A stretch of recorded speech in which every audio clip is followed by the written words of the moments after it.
Ichiro किशिमी और फुमिटाके Koga द्वारा लिखित the courage to be disliked एक मार्गदर्शिका है जो हमें खुद को वैसे ही स्वीकार करने में मदद करती है जैसे हम हैं, सभी अच्छाइयों और बुरी चीजों के साथ जिन्हें हम सभी आत्मसात करते हैं।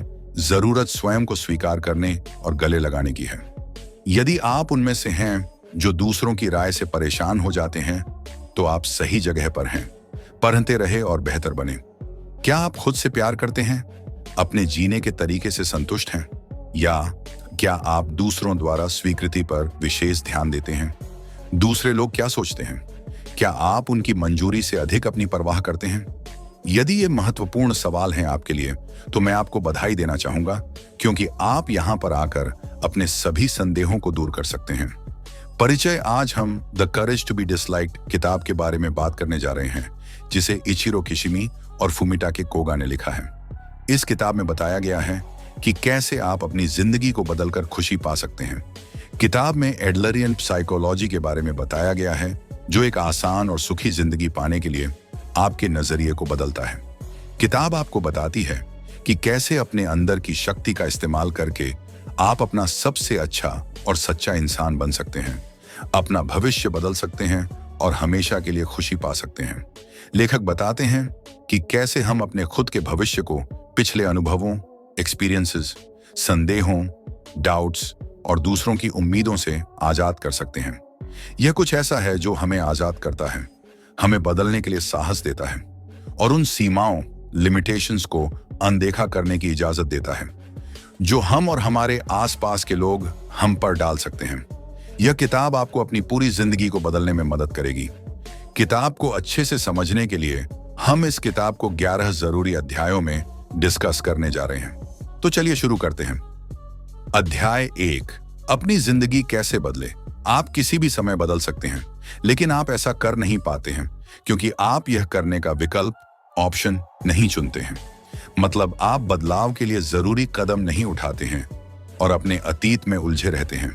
एडलरियन साइकोलॉजी हमें बताती है कि हमें पिछले कारणों के बारे में न सोचते हुए अपने आज के लक्ष्यों के बारे में सोचना चाहिए। याद रखें, आपका अतीत आपके आज को तय नहीं करता है, बल्कि यह वह मतलब होता है जो आप अपने अतीत के लिए बनाते हैं। आप सिर्फ इसलिए नहीं बदल सकते क्योंकि आप बदलने का फैसला नहीं लेते हैं। आप शायद सोचते हैं कि चीजों को वैसे ही छोड़ना आसान है जैसे कि वे हैं, लेकिन अगर आप ऐसे ही रहते हैं तो आप और बड़ी मुश्किलों का सामना कर सकते हैं। अगर आप बदलना नहीं चुनते हैं, आपकी जिंदगी दर्दनाक और चिंता से भरी हो सकती है। जब आप बदलना नहीं चुनते हैं, तो आप अपने सपनों को भी पूरा नहीं कर सकते हैं। इसीलिए बदलाव करने के लिए आपको खुद से कहना चाहिए, अगर मैं कोशिश कर सकता हूं तो मैं इसे कर सकता हूं।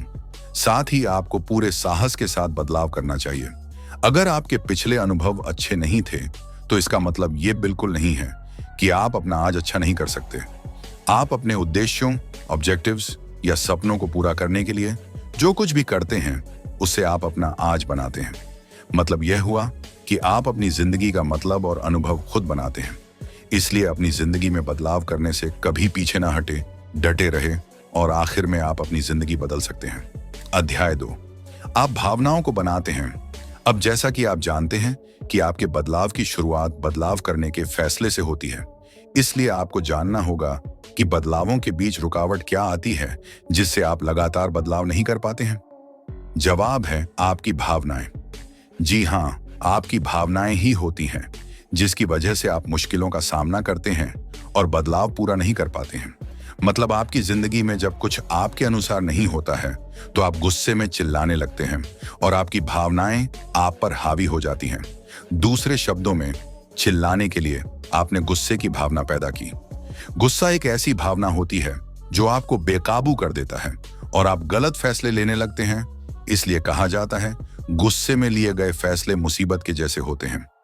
छोटी छोटी बातों पर गुस्सा करते हैं, जैसे परिचारक वेटर ने आपकी जैकेट पर कॉफी बिखेरी तो आप उस पर चिल्लाते हैं, जबकि आपको पता है कि चिल्लाने या गुस्सा करने से आपकी जैकेट साफ नहीं होगी।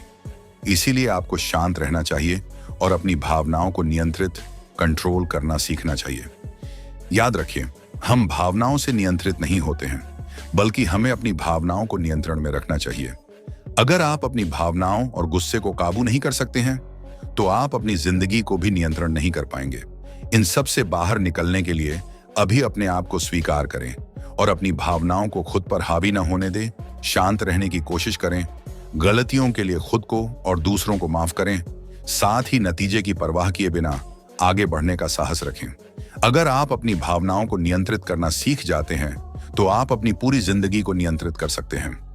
अध्याय 3, एडलरियन साइकोलॉजी का इस्तेमाल करें। हम सभी लोग अपनी जिंदगी का दृढ़ निश्चय, डिटर्मिनेशन, अपने पिछले अनुभवों के अनुसार करते हैं, और कई बार यही हमारी जीवन शैली, लाइफस्टाइल को भी बनाता है, जो तय करता है कि आप दुनिया और खुद को कैसे देखते हैं। जैसा कि सैम नाम के एक लड़के को बचपन में एक बार घर से बाहर निकलने पर दुर्घटना, एक्सीडेंट जैसी दिक्कत का सामना करना पड़ा, जिसकी वजह से उसके मन में डर रह जाता है। इसीलिए उसे उस सदमे से बाहर आने में परेशानी आती है। एडलरियन मेथड से पता चलता है कि सैम बाहर जाने का लक्ष्य नहीं बनाता है, इसीलिए बाहर आने के लिए वह चिंता और डर का सामना कर रहा है। इसी तरह वह दुनिया को भी डरावनी दुनिया के रूप में देखता है। लेकिन यह डर सिर्फ एक बहाना है, क्योंकि अगर सैम ने कभी बाहर निकलने की कोशिश ही नहीं की, तो भला वो उस सदमे से बाहर कैसे आ सकता है। इसी तरह आपको अपनी जिंदगी में किसी भी काम का नतीजा जानने के लिए उस काम को करके देखना जरूरी है।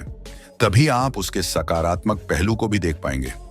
आपकी जिंदगी में अब तक जो कुछ भी हुआ है, उसका इस बात से कोई लेना देना नहीं होना चाहिए कि आप अब से कैसे जीते हैं। ध्यान रहे, आप आज में रह रहे हैं और आप वही हैं जो खुद अपनी जिंदगी को तय करते हैं। इसलिए पूरे साहस के साथ खुद में भरोसा रखते हुए आगे बढ़े और अपने लक्ष्यों को हासिल करें। एडलरियन साइकोलॉजी साहस की मनोविज्ञान साइकोलॉजी है। इसके अनुसार अपनी समस्याएं के लिए अतीत या अपने पर्यावरण, एनवायरनमेंट को दोष नहीं दें और न ऐसा माने कि आप लायक नहीं हैं, बल्कि सच्चाई यह है कि आप बस हिम्मत की कमी के कारण अपने लक्ष्यों को हासिल नहीं कर पाते हैं। इसलिए अपनी जिंदगी में खुशी पाने के लिए आपको हिम्मत रखनी होगी और अपने काम को पूरे भरोसे से करना होगा। तभी आप अपने हर सदमे से बाहर आ सकेंगे और अपनी जिंदगी की असल खुशी को हासिल करेंगे। अध्याय 4, आप हीनता की भावना को बहाने के रूप में इस्तेमाल करते हैं। जैसा कि हमने जाना कि जब हम अपनी भावनाओं को बहाने के रूप में इस्तेमाल करते हैं, तो हमें परेशानी आती है। इसी तरह हीनता की भावना उद्देश्य तथ्यों, ऑब्जेक्टिव फैक्ट्स के बजाय व्यक्तिपरक, सब्जेक्टिव हैं, जो पूरी तरह से दूसरों से खुद की तुलना, कंपैरिजन करने से पैदा होती है। सब्जेक्टिविटी के बारे में एक अच्छी बात है कि यह आपको अपनी पसंद बनाने की इजाजत देता है। मतलब किसी चीज के बारे में अपने नजरिए को बदलकर, उससे अपने संबंध आदि को बदलकर बेहतर बना सकते हैं। हालांकि हम उद्देश्य तथ्यों को नहीं बदल सकते हैं। उद्देश्य तथ्य का मतलब है जो चीज जैसी है प्रकृति, नेचर से, वो वैसी ही रहती है। लेकिन हम जितना चाहें सब्जेक्टिविटी को बदल सकते हैं। हम लोग मजबूर जीव, हेल्पलेस क्रीचर्स के रूप में दुनिया में आते हैं और उस मजबूर अवस्था से बचने की यूनिवर्सल इच्छा होती है। इसे श्रेष्ठता, सुपीरियॉरिटी की खोज कहा जाता है। हीनता की भावना का सही तरीके से इस्तेमाल करके इसे विकास के लिए एक अच्छा स्रोत, सोर्स बनाया जा सकता है। हालांकि असफल लोग वो होते हैं जो कदम आगे बढ़ाने का साहस खो देते हैं और इस बात को स्वीकार नहीं करते कि वास्तविक, रियलिस्टिक कोशिश करके हर स्थिति को बदला जा सकता है। और कुछ भी करने से पहले वे बस हार मान लेते हैं और कहते हैं, मैं वैसे भी बहुत अच्छा नहीं हूं, या यहां तक कि अगर मैंने कोशिश की तो मुझे कोई मौका नहीं मिलेगा। तो इसे हीन भावना कहा जाता है। न करने के बहाने के रूप में लोग हीनता की भावनाओं का इस्तेमाल अक्सर करते हैं। कुछ इस तरह से सोचते हैं कि मैं पढ़ा लिखा नहीं हूं, इसलिए मैं सफल नहीं हो सकता, या मैं दिखने में अच्छा नहीं हूं, इसलिए मैं एक अच्छे रिश्ते में नहीं आ सकता।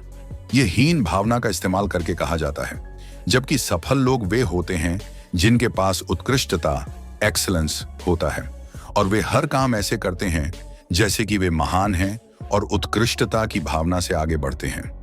आगे बढ़ते रहने के लिए हीन भावना को खुद से दूर रखें और अपनी उत्कृष्टता का इस्तेमाल करके आगे बढ़ते रहें। लगातार आगे बढ़ने में आपको साहस की जरूरत पड़ेगी, जिससे आप रुकावटों का डटकर सामना कर सकेंगे, जिससे आप यकीनन सफलता को हासिल करेंगे और आपकी जिंदगी खुशियों से भर जाएगी। इसलिए आज से और अभी से बहाने बनाने की भावना को छोड़कर आगे बढ़ने पर ध्यान दें और मनचाहे परिणाम हासिल करें। अध्याय 5, असल सुख कैसे हासिल करें। हम में ज्यादातर लोग खुश नहीं रह पाते हैं क्योंकि वो दूसरों की खुशी को खुद की हार के रूप में देखते हैं और दूसरों को खुद के अनुसार बदलना चाहते हैं। लेकिन अगर आप सच में खुश रहना चाहते हैं तो आपको खुद के लिए कोशिशें करनी होगी और खुद पर ध्यान देना चाहिए। एडलेरियन साइकोलॉजी खुद को बदलने का मनोविज्ञान है, न कि दूसरों को बदलने का मनोविज्ञान। दूसरों के बदलने का इंतजार करने के बजाय आपको पहला कदम खुद आगे बढ़ाना है, क्योंकि दुनिया कभी नहीं बदल सकती, लेकिन आप वो बदलाव जरूर बन सकते हैं जो आप दुनिया में देखना चाहते हैं। अगर आप उत्कृष्टता के साथ आगे बढ़ने की कोशिश करना चाहते हैं तो आपको खुद एक कदम आगे बढ़ाना होगा, कोई दूसरा आपके लिए यह नहीं करेगा। साथ ही अपनी जिंदगी में खुशी हासिल करने के लिए आपको हीनता की भावना बनानी होगी, जो खुद की दूसरों से तुलना करने से नहीं आती है, जो अपने आइडियल सेल्फ के साथ अपने आज के तुलना करने से आती है, ताकि आपको अपने आप को बेहतर बनाने और आगे बढ़ने की अंदरूनी प्रेरणा मिलती रहे, जब तक आप अपने आदर्श आइडियल इंसान की तरह न बन जाएं।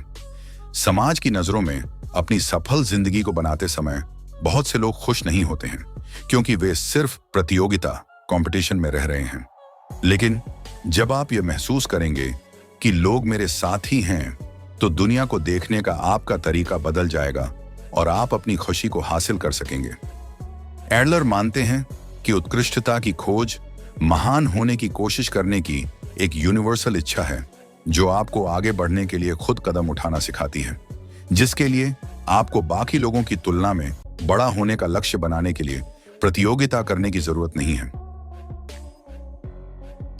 याद रखिए, हम सभी एक दूसरे से अलग हैं और सब में अपनी अलग खूबी है। हम किसी के साथ प्रतियोगिता करने के लिए नहीं चलते हैं, बल्कि खुद को बेहतर करने के लिए चलते हैं। इसीलिए जो अब आपके पास है उससे आगे बढ़ने की कोशिश करें। आपका प्रतियोगिता आपके खुद से होना चाहिए, जिससे आप खुद को सबसे अच्छे तरीके से विकसित कर सकते हैं। अपने बारे में सोचना, चिंता करना, फैसले लेना और अपनी खुशी बनाना सब आप पर ही निर्भर करता है। इसलिए साहस के साथ आगे बढ़ें, अपने कल से आज बेहतर बनने पर ध्यान दें और तब तक अपने आदर्श लक्ष्य आइडियल गोल की तरफ बढ़ते रहें जब तक उसे हासिल न कर लें। अध्याय 6, मान्यता रिकॉग्निशन की इच्छा को नामंजूर करें। हम में से ज्यादातर लोग अक्सर दूसरों से उम्मीद लगा लेते हैं कि वे वैसा ही करेंगे जो दूसरे चाहते हैं, जिससे वो अपनी जिंदगी को छोड़कर दूसरों की जिंदगी जीने लगते हैं। इसे बदलना बहुत जरूरी है, तभी आप अपनी जिंदगी को सफलता और खुशी से जी सकते हैं। इसलिए आपको अपनी मान्यता की इच्छा से इनकार करना चाहिए। आप बाकी लोगों की उम्मीदों को पूरा करने के लिए नहीं जी रहे हैं और बाकी लोग आपकी उम्मीदों को पूरा करने के लिए नहीं जी रहे हैं। हम सभी अपनी जिंदगी जी रहे हैं, तो इसका विकास करना भी हमारी ही जिम्मेदारी है। अगर आपके रिश्तों की बात करें तो रिश्तों में सभी को यह आजादी होती है कि वह लोग एक दूसरे को या एक दूसरे की किसी चीज या आदत को पसंद या नापसंद कर सकते हैं। यह इस बात का सबूत है कि आप आजाद हैं और आप अपने सिद्धांतों प्रिंसिपल्स के अनुसार जी रहे हैं। जब तक आप बाकी लोगों के फैसलों से बंधे हुए होते हैं और आपको बाकी लोगों द्वारा नापसंद किए जाने का डर होता है, तब तक आप कभी भी अपनी जिंदगी अपने तरीके से नहीं जी सकते और इस तरह आप कभी भी आजाद नहीं होंगे। इसलिए अपनी जिंदगी के फैसले खुद लें। आखिर में आप वही बनेंगे जैसा आप सोचते हैं। कोई इंसान जो आपके बारे में अच्छा नहीं सोचता है, वह उसकी समस्या है, आपकी नहीं। उसकी सोच बदलना आपका काम नहीं है। आप अपनी जिंदगी के रिश्तों के बारे में सिर्फ इतना कर सकते हैं कि आप जिस सबसे अच्छे रास्ते पर भरोसा करते हैं उसे चुनें, और लोग उस बारे में क्या सोचेंगे यह न सोचते हुए आगे बढ़े। जब कोई आपको पसंद नहीं करता है और आपको उनके अनुसार काम करने को कहता है, तो आपको जितनी जल्दी हो सके उनकी बातों से इनकार कर देना चाहिए और उनकी बातों पर कोई जवाब न दें। सिर्फ यही एक चीज है जो आप कर सकते हैं। सिर्फ जब गलती हो तब अपनी गलतियों को स्वीकार करे, माफी मांगे। इनमें से कोई भी चीज हार मानना नहीं है, बल्कि ऐसा करने से आप सच्चाई और दयालुता के साथ सकारात्मक रास्ते पर आगे बढ़ेंगे। अपने फैसले खुद ले और अपनी उम्मीदों पर काम करें। आखिर में आप अपने मनचाहे परिणाम और खुशी को आसानी से हासिल कर सकेंगे। अध्याय 7, मानव व्यवहार ह्यूमन बिहेवियर। मानव व्यवहार दूसरों की वजह से प्रभावित होता है। यही वजह है कि हम दूसरों के अनुसार काम करते हैं, लेकिन आप अपने व्यवहार को नियंत्रण कर सकते हैं और उन्हें अपने अनुसार इस्तेमाल कर सकते हैं। मानव व्यवहार का सही इस्तेमाल करने के लिए आपको इसके दो उद्देश्यों को पूरा करना होता है। आत्मनिर्भर बने, समाज के साथ मिलजुल कर रहते हुए काम करें।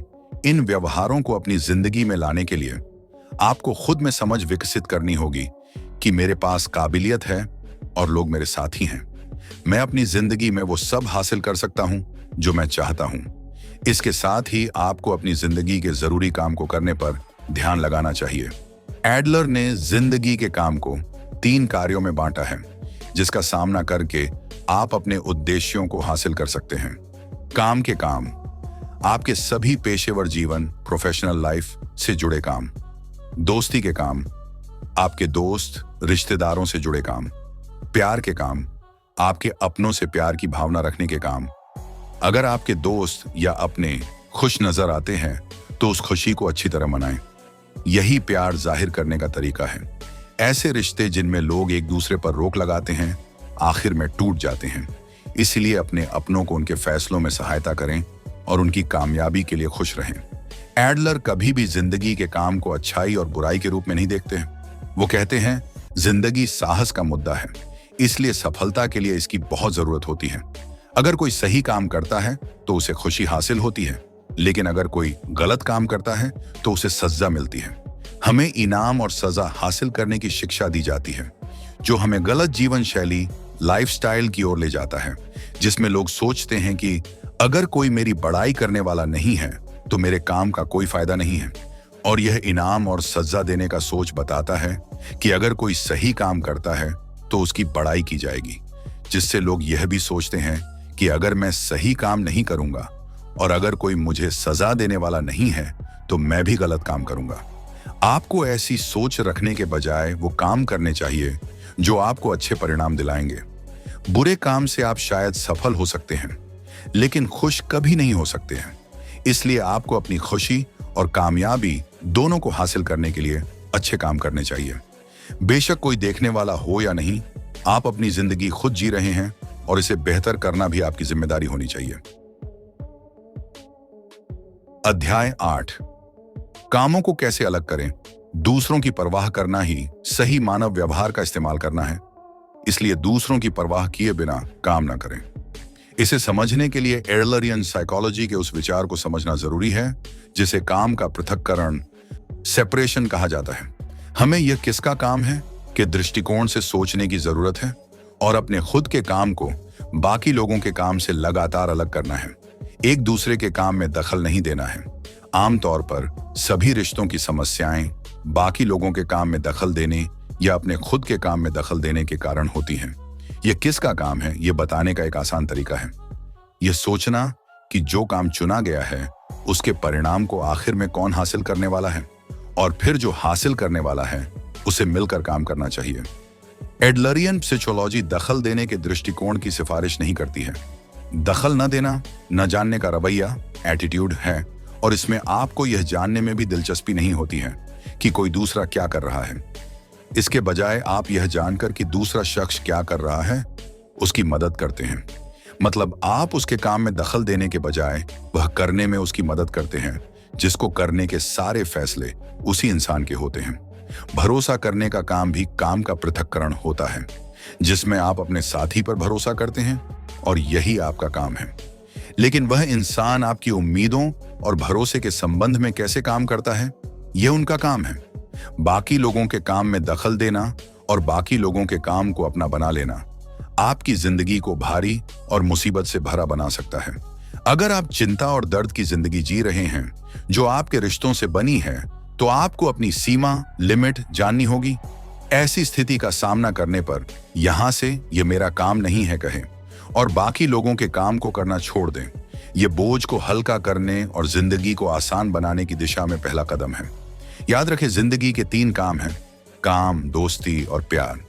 इन्हीं के लिए काम को करते हुए अपनी जिंदगी में आगे बढ़े, जिससे आप आसानी से अपनी जिंदगी में खुशी और सफलता को पा सकेंगे। अध्याय 9, असली आजादी इंसानों के लिए दूसरों के द्वारा नापसंद न किए जाने की इच्छा का सामना करना पूरी तरह से एक प्राकृतिक नेचुरल इच्छा है। आधुनिक दार्शनिकों, मॉडर्न फिलोसोफर्स ने इस इच्छा को झुकाव कहा है, जैसे पत्थर जिसमें जान नहीं होती है। एक बार जब यह नीचे की ओर लुढ़कना शुरू कर देता है तो यह लॉ ऑफ ग्रेविटी की वजह से लुढ़कता रहता है। लेकिन हम पत्थर नहीं हैं। हम ऐसे जीव हैं जो झुकाव का विरोध कर सकते हैं। हम अपने आप को नीचे गिरने से रोक सकते हैं और ऊपर चढ़ भी सकते हैं। मान्यता की इच्छा शायद एक प्राकृतिक इच्छा है। तो क्या आप दूसरों से मान्यता पाने के लिए नीचे की ओर लुढ़कते रहें? क्या आप अपने आप को एक लुढ़कते हुए पत्थर की तरह नीचे गिरने दे सकते हैं जब तक कि सब कुछ ठीक नहीं हो जाता? नहीं ना। तो आप दूसरों से नापसंद किए जाने पर इतने दुखी क्यों हो जाते हैं? जब आप खुद को सबसे अलग और अपनी खूबी के साथ अपनाने लगते हैं तो आप अपनी जिंदगी की असल आजादी को हासिल कर लेते हैं।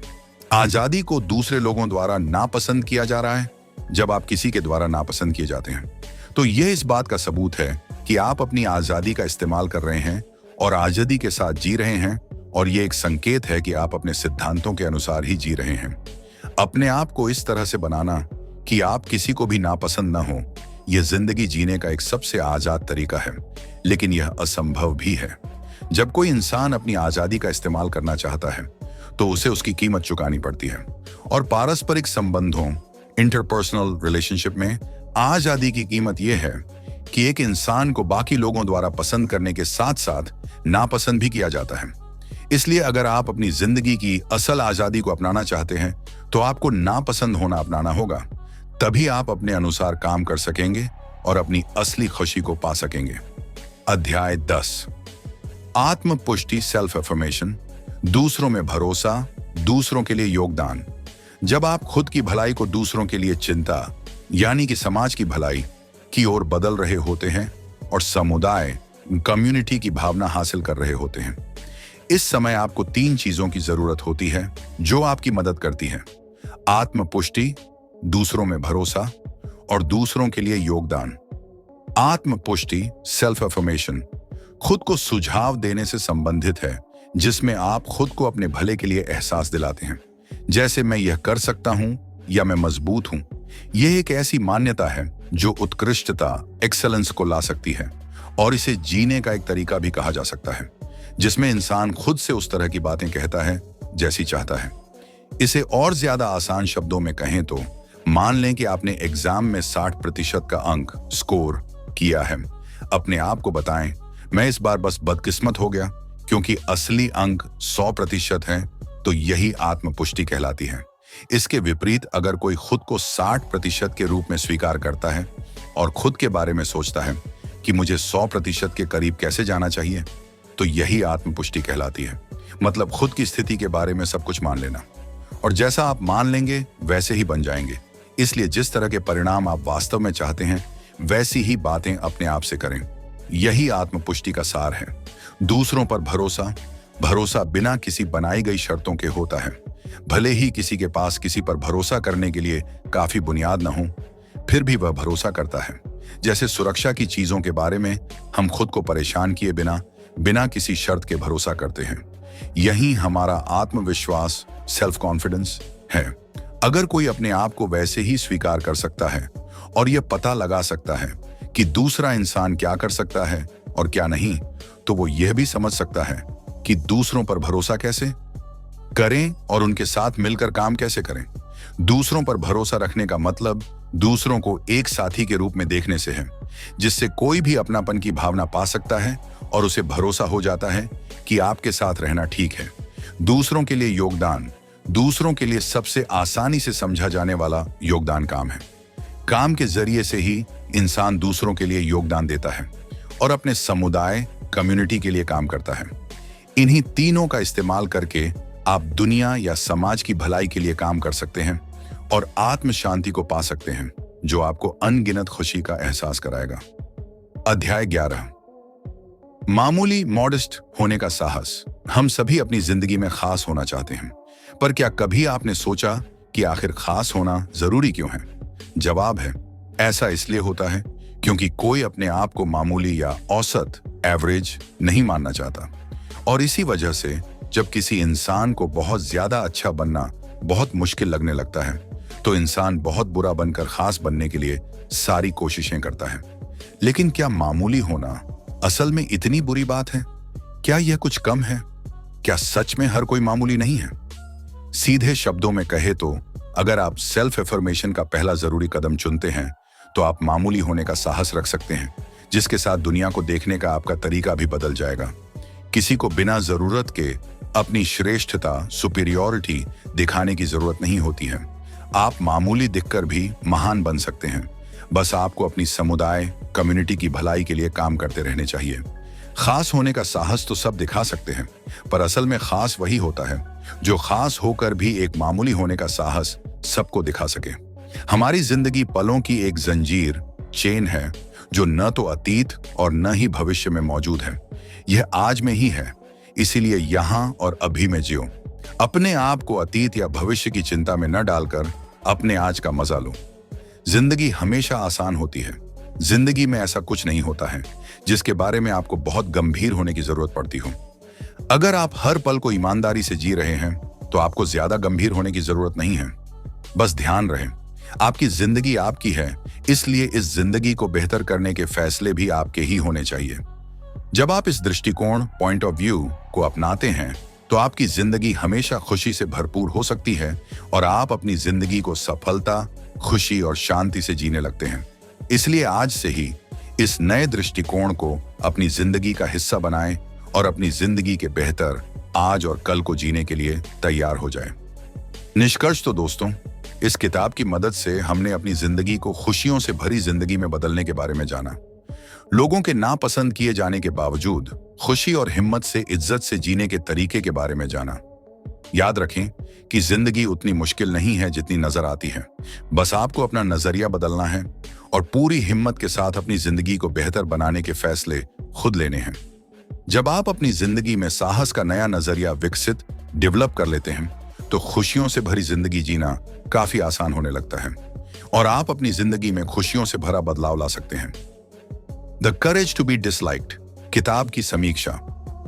The courage to be disliked एक परिवर्तनकारी किताब है जो एडलेरियन साइकोलॉजी के शिक्षाओं की खोज करती है और एक फिलोसोफर और एक युवा के बीच एक प्रेरणादायक डायलॉग के माध्यम से उन्हें प्रस्तुत करती है।